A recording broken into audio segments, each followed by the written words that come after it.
پروازهایی که داره در مناطق مختلف انجام میده الان داریم. این هواپیما در کشورهای اطراف ایران پروازهای زیادی داشته. در عملیاتی که در پاکستان انجام شده خیلی از درگیری ها رو این هواپیما هدایت کرده. هواپیما میاد در پایگاه قندهار مینشینه و تاکسی میکنه، میاد در مقابل این آشیانه پارک میکنه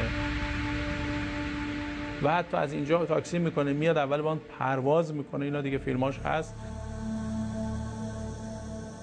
پایگاهی که هواپیمای بدون سرنشین آرکیو 170 از اونجا برخاست و هیچگاه به این پایگاه بر نگشت.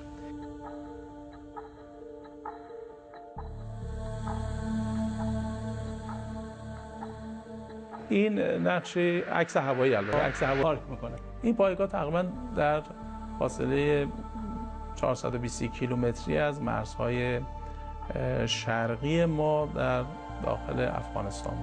این هواپیما تنها هواپیمایی نیستش که در این پایگاه سازماندهی شده، بلکه هواپیمای نوعای دیگه هست، سریای MQ که هم تو کارهای شناسایی و مراقبت استفاده میشه و عمده بمباران هایی که امریکایی‌ها بر علیه افغانی‌ها و پاکستانی‌ها دارن انجام میدن از همین پایگاه هواپیما بلند میشه، از داخل همین محوطه، همین آشیانه‌هایی که ما نشون میدیم.